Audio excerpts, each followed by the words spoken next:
नमस्कार. दीपक रेगी कथाकथन चॅनलवर तुम्हा सगळ्यांचं मनापासून स्वागत.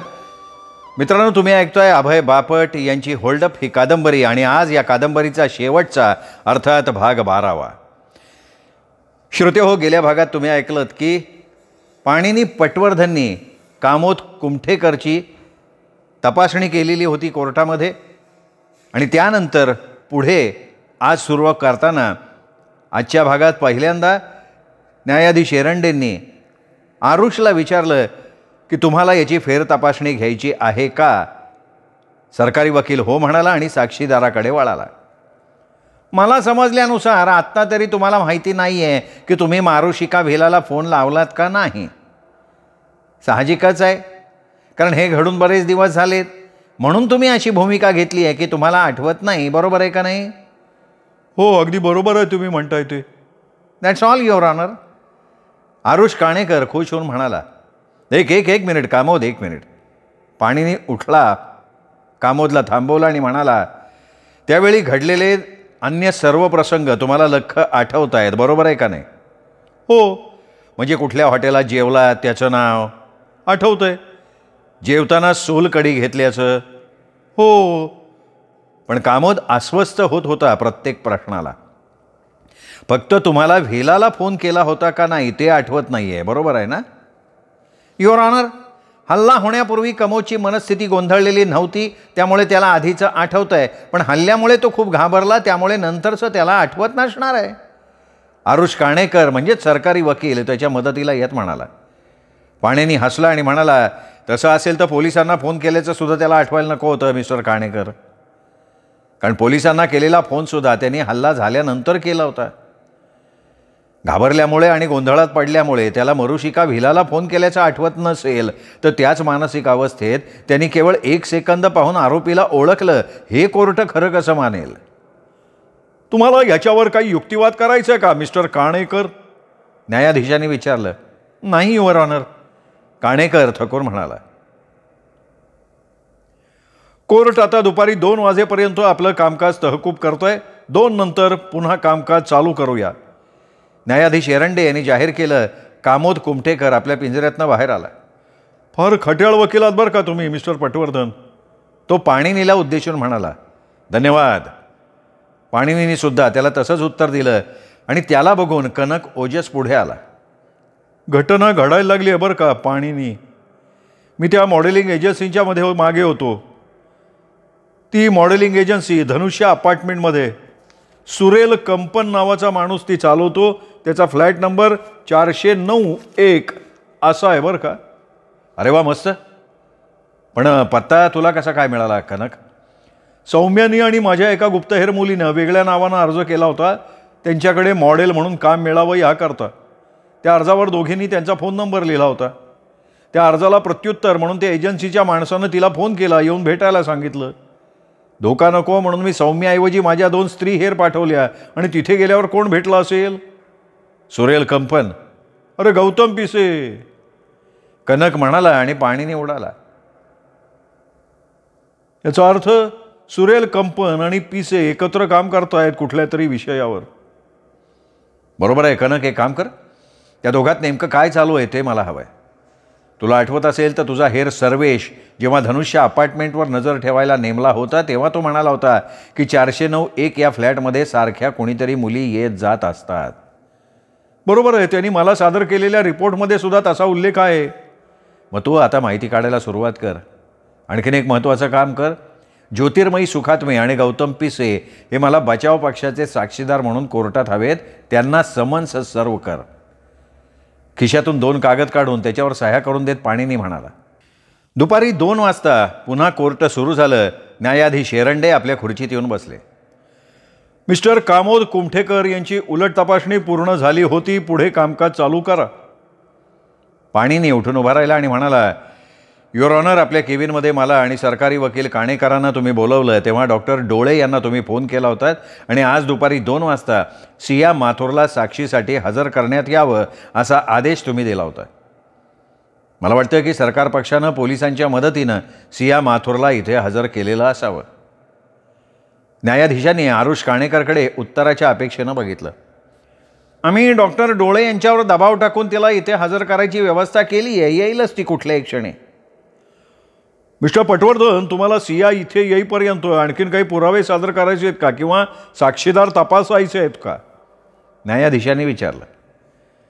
मला हिमानी दुनाखे खून प्रकरणातलं पोस्टमार्टेम अहवाल बचाव पक्षातर्फे पुरावा म्हणून सादर करायचा आहे, पण तो आत्ता आमच्याकडे उपलब्ध नाही, तो पोलिसांकडे. माझी कोर्टाला विनंती आहे की तो सादर करावा. हे बघा, त्याचा या खटल्याशी काही संबंध नाही. पटवर्धन यांना तो अहवाल हवा असेल तर त्यांनी अन्य मार्गाने मिळवून सादर करावा. याचा अर्थ हिमानीच्या खुनाशी या आरोपीला जोडलं जाणार नाही याची हमी सरकार पक्षानं दिली आहे असा घ्यायचा का युअर ऑनर? पाणिनींनी थेट न्यायाधीशांना विचारलं. काणेकर, तुमच्याकडे तो अहवाल आता आहे?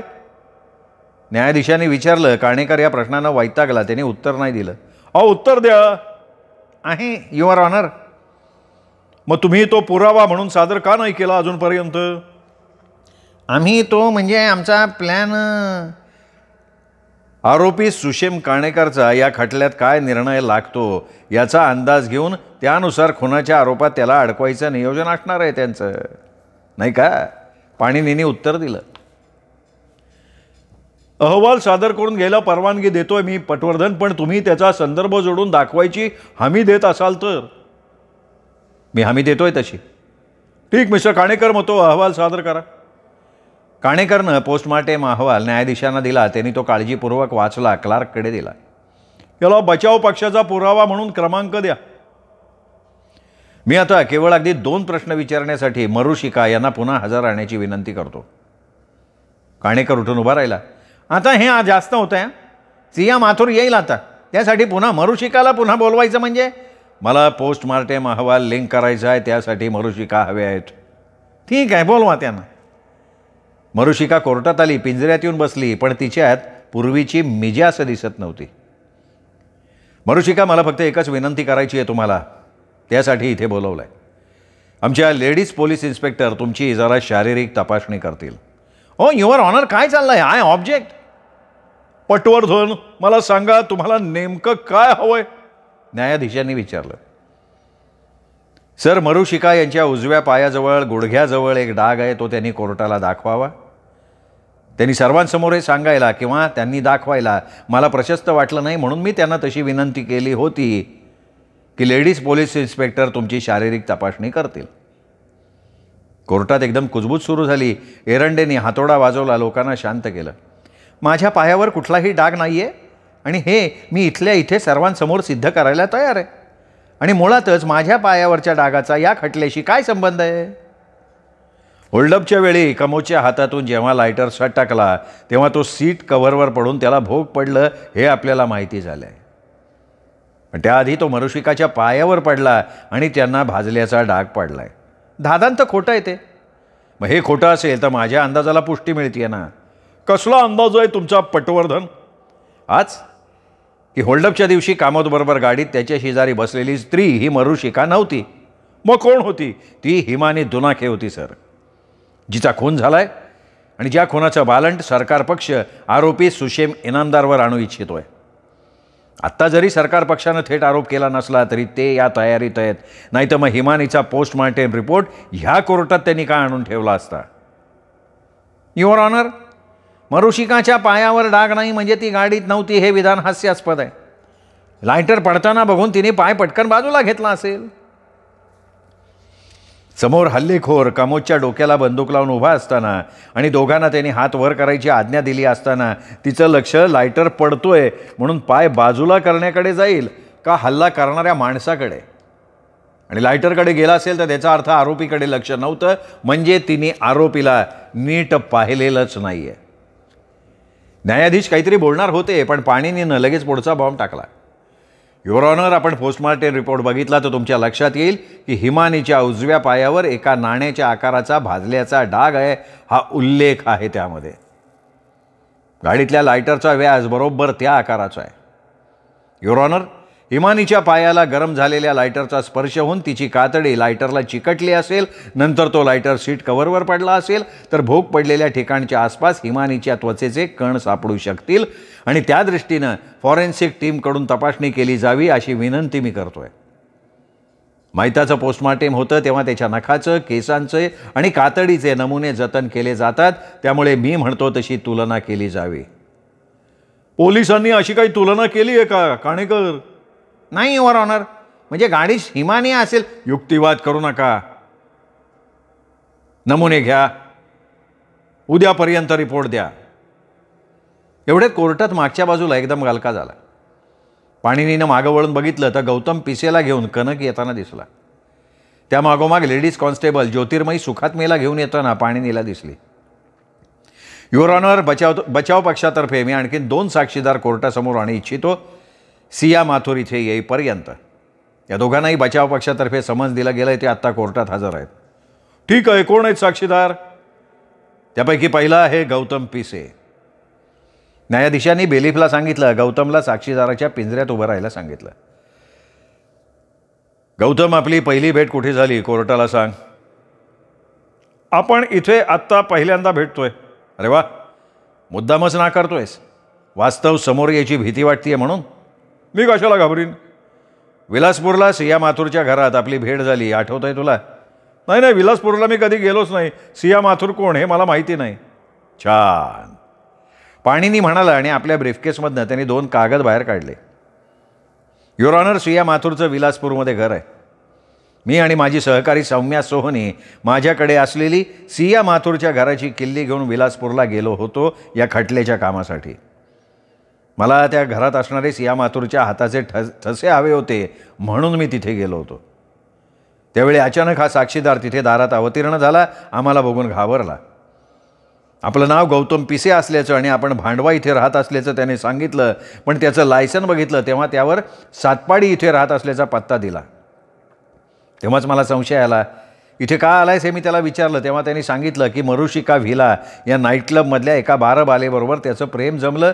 ती सिया माथुरची बहीण होती आणि तिच्या काही वस्तू विलासपूरला सियाच्या घरातून आणून देण्यासाठी तिला ह्याची मदत हवी होती म्हणून तो तिथे आलेला होता. हे सगळं धादांत खोटं आहे. मी कधीच विलासपूरला गेलेलो नाही. मरुशिका व्हिला क्लब मला माहितीसुद्धा नाही. पाणिनीने आपल्या ब्रीफकेसमधनं एक स्टीलचं पॅड काढलं.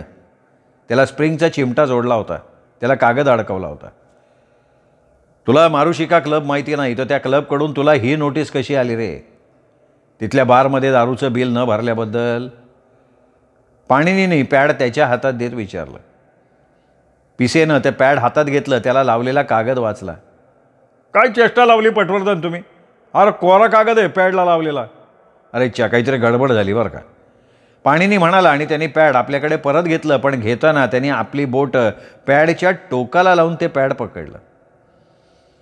युअर ऑनर, त्या शहरात आईना हॉटेलमध्ये उतरल्याचं त्यांनी मला सांगितलं होतं. हे बघा, आईना हॉटेलचा रेकॉर्ड. यात गौतम पिसे नावानं बुकिंग केल्याचा उल्लेख आहे. एवढंच नाही तर त्यांनी तिथून मारुशिका क्लबवर संध्याकाळी फोन लावल्याचा रेकॉर्डसुद्धा उपलब्ध आहे. हा फोन त्यांनी हॉटेलच्या रिसेप्शनिस्टला लावायला सांगितला होता. हवं तर त्या रिसेप्शनिस्टची साक्ष काढता येईल. पाणिनी म्हणाला, गौतम पिसेचा अवसान गळालं. त्याला घामच फुटला. That's all your honour. अचानक पाणिनी म्हणाला, कणेकर, तुम्हाला काही विचारायचं आहे का? न्यायाधीश एरंडेने विचारलं. No your honour. या होल्डअपच्या खटल्याचा आणि गौतम पिसेच्या साक्षीचा खरं तर काही संबंध नाही. या साक्षीतनं पटवर्धनाने काय साध्य केलं तेही समजत नाही. समजेल, हा, लवकर समजेल. फक्त काणेकरला ऐकू जाईल असं पाणिनी पुटपुटला. माझा आणखीन एक साक्षीदार ज्योतिर्मयी सुखात्मेला मी बोलवू इच्छितो. हजर करा त्यांना पिंजऱ्यात. आरोपीच्या पिंजऱ्यात असलेल्या माणसाला तुम्ही यापूर्वी पाहिलंय? हो सर. काय नाव त्याचं? नाव नाही माहिती, पण त्यांना पाहिल्याचं आठवतंय. ज्योतिर्मयी सुखात्मे म्हणाली. कधी नेमकं आणि कुठल्या स्थितीत? म्हणजे तुम्ही काय करत होतात तेव्हा? 13 सप्टेंबरला रात्री साधारण 11:30 ते 11:45 मी माझ्या मैत्रिणीकडून माझ्या घरी जात होते. घरापासून 2 चौक अंतरावर असताना एक करड्या रंगाची गाडी माझ्या अगदी जवळून गेली. मी दचकून बघितलं तर गाडीची पुढची जाळी जरा फाटली होती, वाकली होती. ती गाडी थोडी पुढे जाऊन एका पार्किंगच्या जागी उभी राहिली. बरं, पुढे? पार्किंगला गाडी लावल्यावर ती चालवणारा माणूस खाली उतरून डिकी उघडत होता. पण त्याला बहुतेक माझी चाहूल लागली. त्यांनी डिकी बंद केली. गाडीला वळसा घालून तो पटकन ड्रायव्हर सीटवर बसला. इंजिन चालू ठेवलं. गाडीचे दिवे चालू केले. मी घाबरले. तिथनं पळ काढला. घरी निघून आले. तुम्ही पोलिसांना कळवलं? नाही, त्या दिवशी नाही कळवलं, म्हणजे त्या रात्री नाही कळवलं. दुसऱ्या दिवशी पेपरमध्ये बातमी वाचली तेव्हा लगेच पोलिसांना जाऊन भेटले. तुम्ही जेव्हा गाडी चालवणाऱ्या व्यक्तीला बघितलं तेव्हा पुरेसा उजेड होता का रस्त्यात? बऱ्यापैकी होता. तुम्हाला आरोपीचा चेहरा दिसला होता स्पष्ट? घाई करू नका, आठवा, सांगा. फार स्पष्ट नाही, पण ओळखण्या एवढा नक्की होता. तुम्ही नंतर आरोपीला ओळख परेडमध्ये ओळखलं? हो. किती खात्रीपूर्वक? खात्री दिली मी पोलिसांना. आरोपीला ओळखताना तुम्ही तुलना कशावरनं केली? म्हणजे प्रत्यक्ष पाहिलेली घटना का पोलिसांना दाखवलेला फोटो? दोन्ही. ओळख पटवताना तुम्ही देहयष्टीला महत्त्व दिलं का चेहऱ्याला? चेहऱ्याला. मग तुम्ही मगाशी म्हणालात की चेहरा फार स्पष्ट नव्हता दिसला, पण फोटोत चेहरा स्पष्ट होता ना. तिच्या ह्या उत्तरानं काणेकर निराशच झाला. हां, म्हणजे घटना घडली तेव्हा तुम्हाला त्याचा चेहरा नीट दिसला नाही, पण ओळख परेडमध्ये तुम्ही त्याला ओळखलंत कारण तुम्ही फोटोतला चेहरा आणि ओळख परेडमधल्या माणसाचा चेहरा याची तुलना केलीत. हो, थोडंसं तसं. तुमच्यासमोर त्या माणसाला पुन्हा उभं केलं तर त्याला ओळखू शकाल? पाणिनीने विचारलं. थांबा, उत्तर द्यायची घाई करू नका. मी कोर्टाला विनंती करतो की गौतम पिसेला आरोपीच्या शेजारी उभं केलं जावं. युअर ऑनर, साक्षीदाराला गोंधळून टाकण्याचा प्रयत्न चालू आहे. तुम्ही हरकत घेतोय का? अर्थात. माझा निर्णय मी राखून ठेवतो. आधी पिसे यांना आरोपी इनामदार याच्या शेजारी येऊन उभं राहा. पिसे आरोपीच्या शेजारी येऊन उभा राहिला. ज्योतिर्मयी, मला सांगा की 13 सप्टेंबरच्या रात्री गाडीत बसलेला आणि गाडीतनं उतरलेला आणि डिकी उघडणारा माणूस हा आरोपीच्या शेजारी उभा असलेला पिसे होता? दोघांच्या शरीरयष्टीत असलेलं साम्य बघून ज्योतिर्मयी गोंधळली. सांगा, विचार करून सांगा. ती व्यक्ती आरोपी असू शकते, तेवढीच पिसे सुद्धा असू शकते. माय गॉड, आत्ता दोघांच्या अंगावर कपडे वेगळे वेगळे आहेत म्हणून माझा गोंधळ होतोय. प्रत्यक्षात घटना घडली त्यावेळी तुम्हाला दिसलेल्या व्यक्तीच्या अंगावर जे कपडे होते तेच कपडे घालून जर दोघांना तुमच्या पुढे आणलं तर तुम्ही पाहिलेली व्यक्ती या दोघांपैकी कोण आहे असं तुम्ही सांगितलं असतं? पिसे. That's all your honour. Panini म्हणाला. तुम्हाला काही विचारायचं आहे का? न्यायाधीशांनी काणेकरला विचारलं. तेवढ्यात कोर्टाच्या मागे पुन्हा गलका झाला. पाणिनीला दिसलं की एका तरुणीला घेऊन लेडी कॉन्स्टेबल आतमध्ये शिरत होती. मगाशी मी म्हणालो त्याप्रमाणे आरोपी इनामदारचा संबंध आम्ही अजूनही खुनाशी लावलेला नाही आहे. त्यामुळे त्या गाडीत कोण बसलं होतं याबद्दल सुखात मी काय म्हणते याच्याशी मला काही देणं घेणं नाही. दुसरी गोष्ट म्हणजे पटवर्धनांना हवी असलेली सिया माथुर इथे आत्ता हजर झालेली आहे. काणेकर म्हणाला. मग पाणिनी म्हणाला, मी पिसेच्या साक्षीच्या वेळी पिसेला जे पॅड हातात धरायला दिलं होतं त्यावरचे ठसे आईना हॉटेलमध्ये तो उतरलेल्या रूममध्ये मिळतील.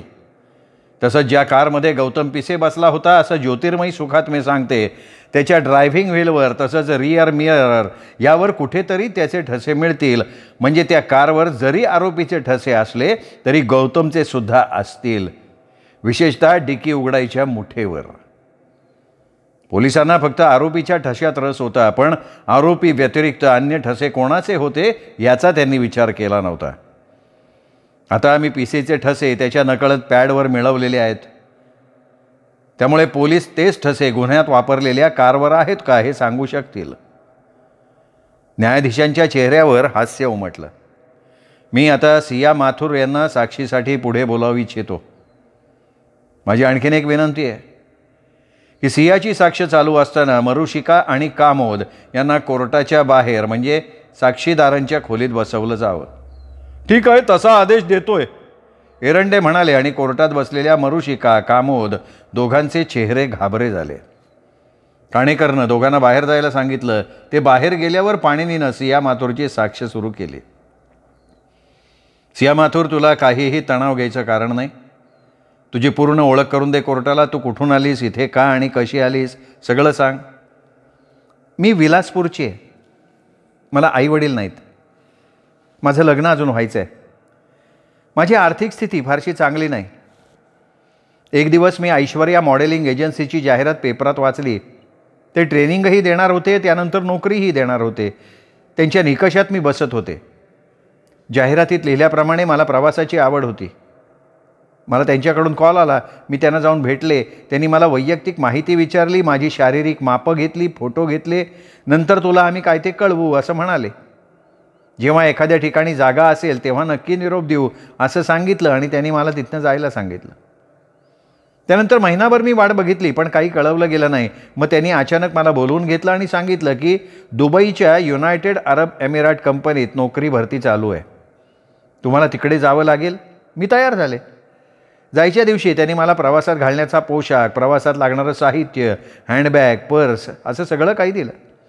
एक मिनिटशी यामध्ये तुला थांबवतो. तू आत्ता म्हणालीस की तुम्हाला साहित्य दिलं, म्हणजे तुझ्याबरोबर इतरही मुली होत्या? हो, आम्ही 10 जणी होतो, पण कोणीच कोणाला ओळखत नव्हतं. ठीक आहे, सांग, पुढे सांग.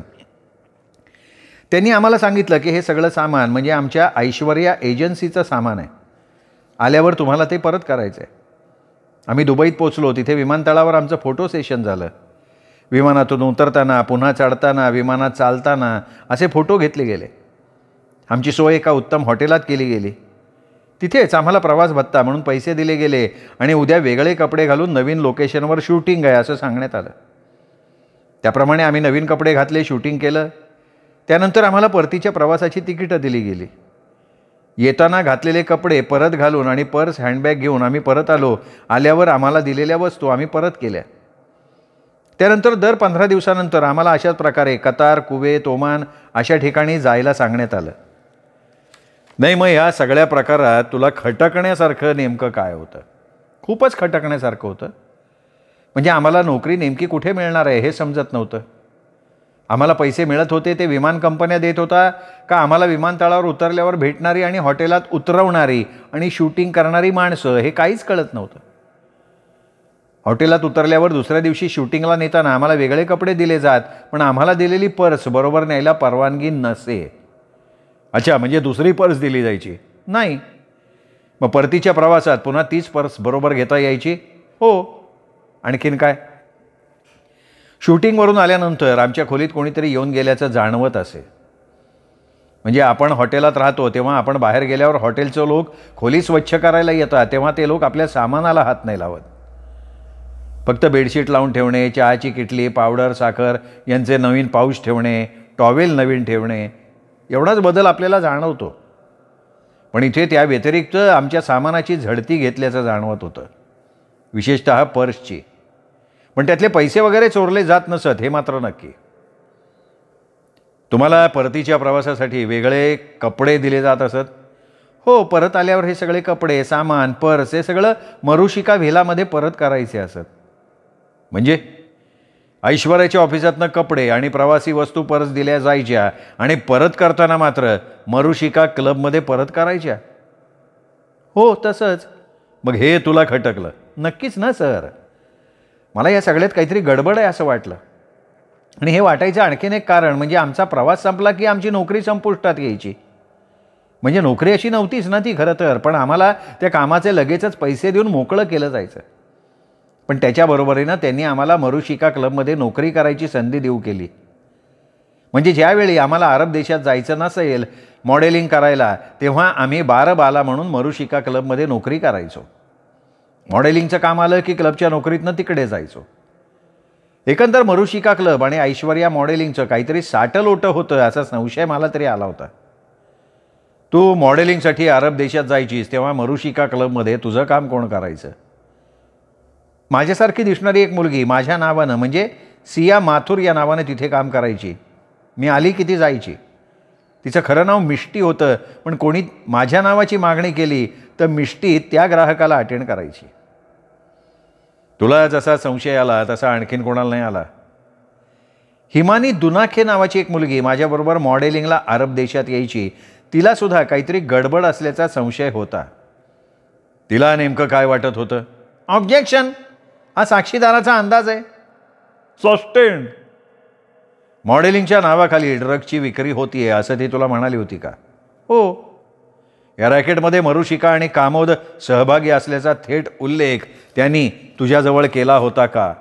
ऑब्जेक्शन, हा साक्षीदाराचा अंदाज आहे. मी साक्षीदाराचं मत नाही विचारलं, साक्षीदाराला हिमानी काय म्हणाली हे विचारतोय. Over ruled. होल्डअप झाला त्या संध्याकाळी त्या ठिकाणी तुला घेऊन मरुशिका गेली होती? हो. नंतर काय झालं सांग? गाडीत हिमानी दुनाखे बसली होती. मला मरुशिका मॅडमनं तिला घेऊन व्हिलावर जायला सांगितलं. तुला या खटल्याच्या पहिल्या दिवशी साक्षीसाठी बोलवलं होतं?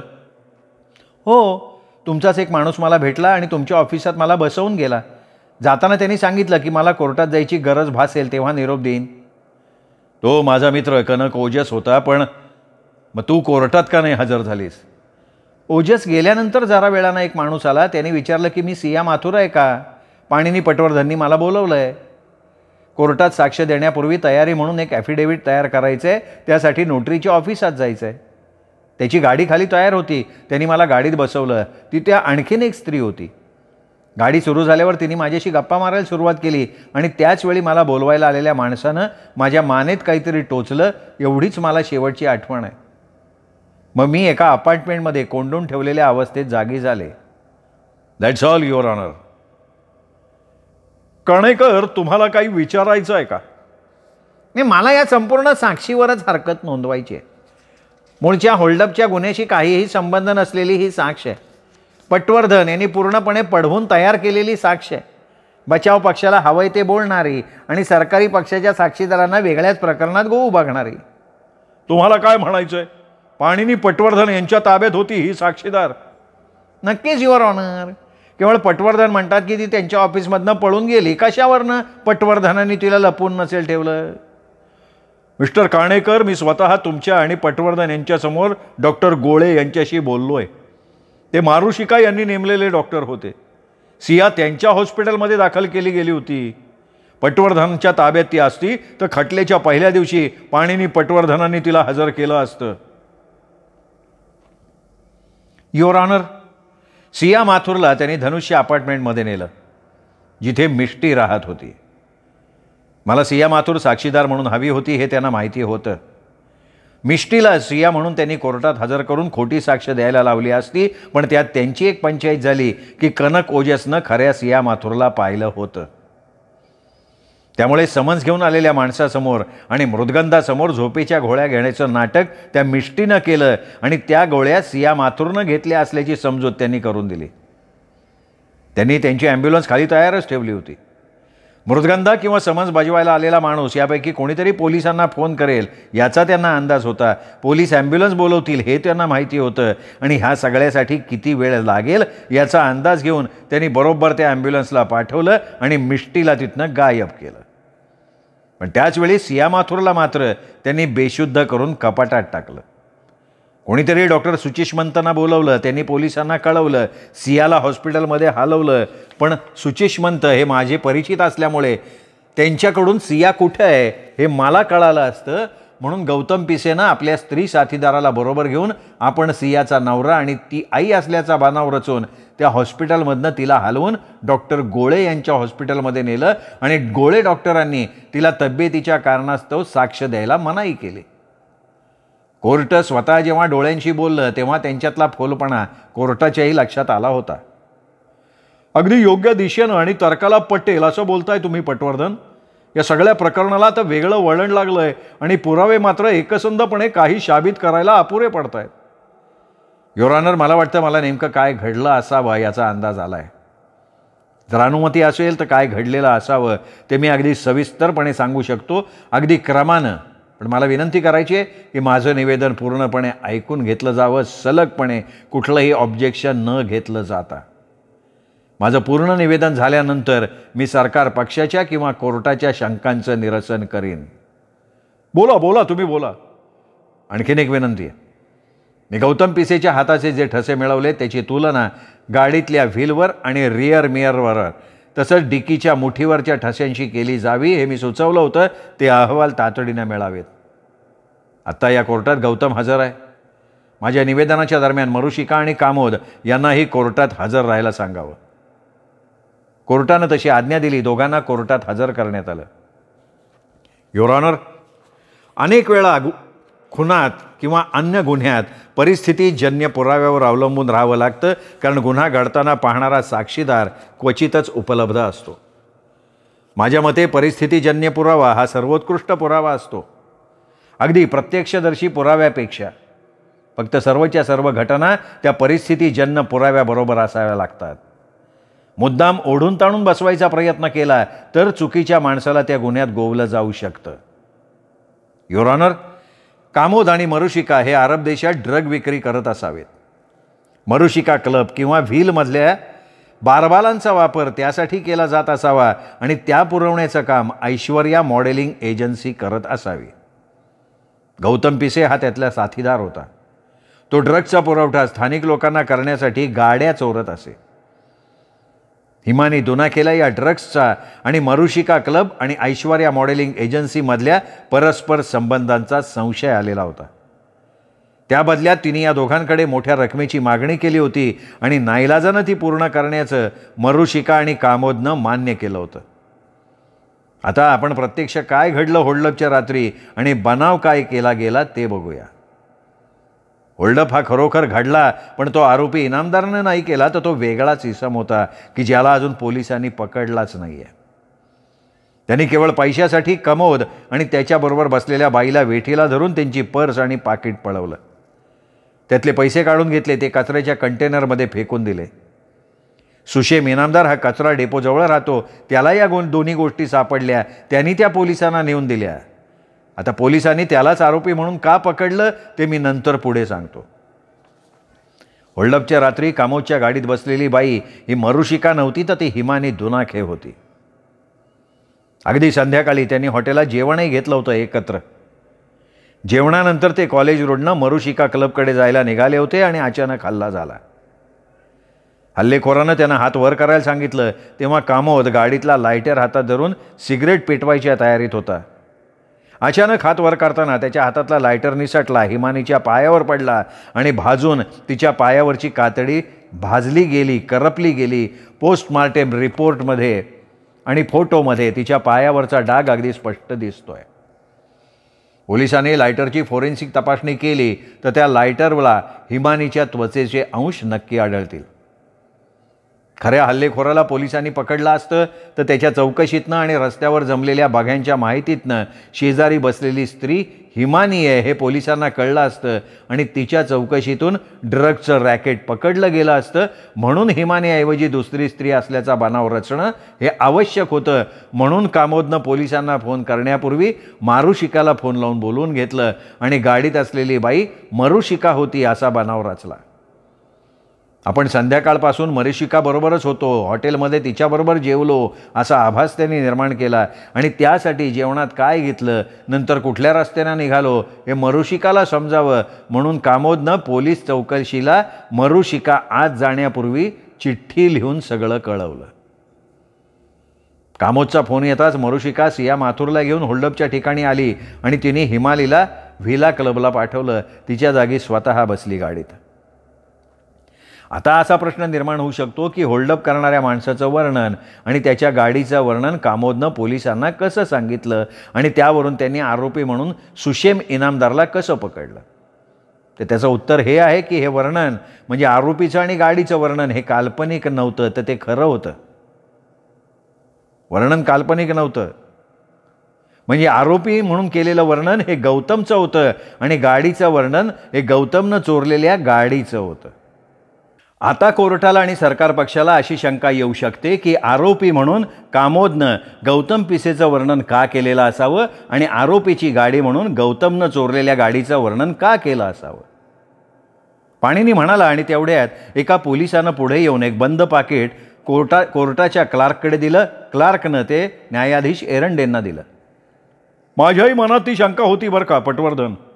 हातातलं पाकिट उघडून त्यावरच्या मजकुरावरनं नजर फिरवत एरंडे म्हणाले, हिमानीला ड्रग रॅकेटचा शोध लागल्यामुळे तिला पैसे देऊन शांत करण्यासाठी कामोदनं गौतम पिसेला सांगितलं.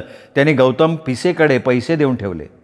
मोठी रक्कम होती ती, पण गौतमनं ते पैसे तिला दिलेच नाहीत, ते स्वतःकडे ठेवले आणि पैसे मिळाले नाहीत याचा बोभाटा हिमानीनं करू नये म्हणून त्याने तिला ठार केलं, गळा आवळून. दुर्दैवानं म्हणा किंवा सुदैवानं कामोद आणि मरुशिका यांना हे माहिती नव्हतं की गौतमनं तिला संपवलंय. ते त्यांना दुसऱ्या दिवशी पेपरमध्ये वाचून समजलं. अत्यंत सूत्रबद्ध पद्धतीनं रचलेली सुरस कथा आहे, पण पुराव्याशिवाय रचलेली आणि पटवर्धन यांना हे माहितीच आहे की कोर्टाला पुरावे लागतात. माझ्या निरीक्षणानुसार न्यायाधीशांच्या हातात ते पाकिट आत्ता आलंय. त्या पाकिटात गौतमच्या बोटांचे ठसे त्या गाडीवर आढळल्याचे पुरावे असणार आहेत. त्यातून फार तर गौतमनं ती गाडी चोरली हे सिद्ध होईल, त्यांनी होल्डअप केल्याचं सिद्ध नाही ना होणार. अच्छा, म्हणजे त्यांनी ती गाडी चोरली हे तुम्ही मान्य करताय. काय हरकत आहे न करायला. मग ती गाडी जर गौतमच्या ताब्यात होती, त्यांनी चोरली होती, तर मग ती गाडी आरोपी इनामदार कशी वापरेल. पाणिनीने विचारलं. न्यायाधीशांनी हातोडा आपटला, दोघांना शांत केलं. पटवर्धन, तुमचा अंदाज बरोबर आहे. गाडीवर आढळलेले ठसे गौतमचे आहेत. एवढंच नाही तर लायटरला लागलेले त्वचेचे अंश हे हिमानीच्या त्वचेचे आहेत. गाडीच्या सीट कव्हरवर जिथे जळका डाग पडलाय तिथे सुद्धा हिमानीच्या त्वचेचे अंश आढळले आहेत. एरंडे यांनी पाकिटातला अहवाल वाचून जाहीर केलं.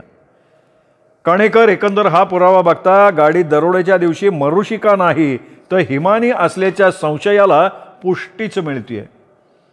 आरोपी इनामदारचं पूर्वीचं रेकॉर्ड गुन्हेगारीचं नाही. कामोद आणि मरुशिका दोघांनी दरोडा पडत असताना केलेल्या आरोपीच्या वर्णनातला फोलपणा कोर्टाच्या नजरेला आलाय. आरोपी हा गुन्हेगार नसेल असा जरासुद्धा संशय असेल तर त्याला शिक्षा देऊ नये असं कायदा सांगतो. गौतम आणि आरोपी इनामदारच्या देहयष्टीत 100% साम्य आहे आणि त्यामुळे ज्योतिर्मयी सुखात्मे यांनी चुकीची ओळख पटवलेली असावी. हा गुन्हा म्हणजे होल्डअप वेगळ्याच माणसानं केला असावा. पोलिसांनी त्याचा शोध घ्यावा, स्वतंत्र खटला त्याच्या विरुद्ध चालवावा. पण मला एक कळलं नाहीये की जरी गौतम पिसे आणि आरोपी इनामदारच्या देहयष्टीत साम्य होतं म्हणून पोलिसांनी त्याच्याऐवजी इनामदारला पकडलं, पण पूर्वीचं गुन्हेगारीचं रेकॉर्ड नसलेला इनामदार पोलिसांच्या समोर आला कसा. युअर ऑनर, तो कचरा डेपोच्या जवळच्या चाळीत राहतो.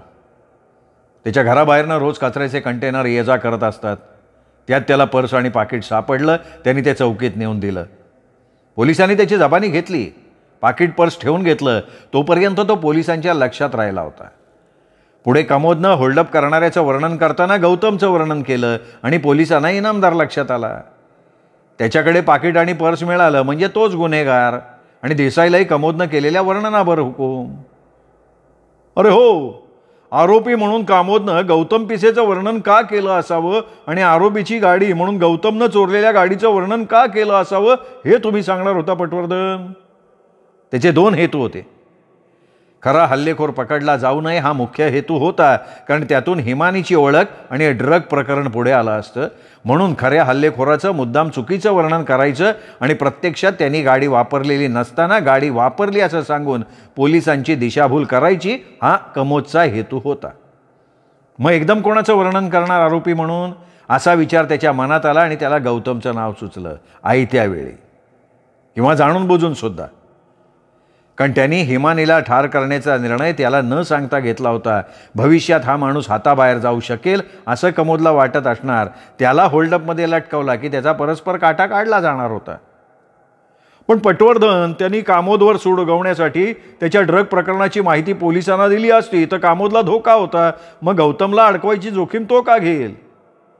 तुमच्या माहितीसाठी सांगतो युअर ऑनर, गौतम असं कधी करू शकला नसता, कारण हिमानीचा खून गौतमनं केल्याचं कामोदनं पोलिसांना सांगायचं ठरवलेलं होतं. पाणिनी म्हणाला. एवढ्यात कोर्टात इनामदारच्या पिंजऱ्याजवळ उभ्या असलेल्या गौतम पिसेनं अचानक हालचाल केली. आपल्या खिशातला चाकू काढून पुढच्या रांगेत बसलेल्या कमोदवर हल्ला केला. अश्लाघ्य शिवी देऊन तो त्याच्या अंगावर धांबला. अरे तुझ्यासाठी एवढं केलं, मला लटकवायला बघतोय तू, सोडणार नाही तुला, असं म्हणत तो त्याच्या अंगावर गेला. पोलीस पुढे धावत गेले. त्यांनी त्याला ताब्यात घेतलं. मरुशिका कमोदची सुटका केली. न्यायाधीशांनी कोर्ट नियंत्रणात आणण्याचा प्रयत्न केला. हे बघ, तुला काही सांगायचं असेल तर शपथ घे, पिंजऱ्यात उभा राहून सांग. गौतम अजूनही धुसफूस करत होता. त्याला पोलिसांनी साक्षीदाराच्या पिंजऱ्यात उभं केलं. हे बघा, पटवर्धननी सांगितलं ते शब्दशः खरे. मला अडकवण्यासाठी आयत्या वेळी हा हरामखोर कामोद कुमटेकर माझ्याशी अशी डबल गेम करेल मला स्वप्नात बी वाटलं नव्हतं. यात पकडला गेलेला आरोपी इनामदार याचा होल्डअपशी काय पण संबंध नाही हे कुमटेकरांनी मला सांगितलं होतं. गरज पडल्या हिमानीला कधीतरी संपवावं लागेल असं पण त्यांनी मला सुचवलं होतं. इनामदार जर त्याला सापडलेली पर्स आणि पाकिट पोलिसांना द्यायला स्वतःहून गेला नसता तर पोलिसांना तो माणूस माहिती व्हायचं कारण नव्हतं. त्यांनी त्याला कधी पकडला बी नसता. याच्यापेक्षा मला काही जास्त बोलायचं नाही, गौतम म्हणाला आणि एरंडेंनी हातोडा आपटला. आरोपी सुशेन इनामदार यांनी होल्डअप केल्याचा ठोस पुरावा सरकार पक्ष समोर आणू शकला नाही. होल्डअप होताना पाहणारा आणि सरकार पक्षानं हजर केलेला एकमेव साक्षीदार हा कोमोद कुमठेकर एकटा आहे. होल्डअप होतानाच्या प्रसंगाचं वर्णन करताना, आरोपीचं वर्णन करताना, ओळख पटवताना त्याची उडालेली भंबेरी कोर्टाच्या निदर्शनाला आली आहे. त्यांनी खऱ्या आरोपीला अटक होऊ नये म्हणून खोट्या आरोपीचं काल्पनिक वर्णन करायच्या ऐवजी आरोपी म्हणून गौतमचं वर्णन केलं आणि ते इनामदारशी जुळणारं निघालं हे लक्षात आलेलं आहे. या सगळ्याचा विचार करता आरोपी इनामदार याला कोर्ट निर्दोष मुक्त करतोय. पोलिसांनी खरा आरोपी पकडावा, त्याच्यावर खटला चालवावा आणि त्याचबरोबर खुनाच्या आरोपाखाली गौतमला अटक करावी. कामोद आणि मरुशिका हे त्यात सामील आहेत का या शक्यतेचा विचार करावा असा आदेश हे कोर्ट देतोय. न्यायाधीश एरंडे म्हणाले. पाणिनीने उठून त्यांना अभिवादन केलं. तुमच्यावर एका अर्थी लादलेल्या आशिलाला अत्यंत कौशल्यानं तुम्ही सोडवलं, त्याबद्दल तुमचे आभार. एरंडे आपल्या खुर्चीतून उठल्यावर पाणिनीला म्हणाले. कोर्टातून सौम्या, मृदगंधा सगळे बाहेर पडत होते. कनक जरा मागे रेंगाळला. मृदगंधाचे डोळे अश्रूने डबडबले होते. दारातून बाहेर पडत असताना कनकचा हात पाणिनीच्या खांद्यावर पडला. तुला आणखीन एक क्लायंट मिळतोय बरं का पाणिनी. पाणिनीने भुवया उंचावल्या. गौतम बरोबर खुन्याची साथीदार म्हणून पोलिसांनी नाव गोवलं तर माझं वकीलपत्र घेणार का असं मरुशिका विचारतीये तुला. कनक म्हणाला आणि सगळे तिथून हसत हसत निघाले. मित्रांनो, अभय बापट लिखित होल्डअप ही कादंबरी इथे संपली. नमस्कार.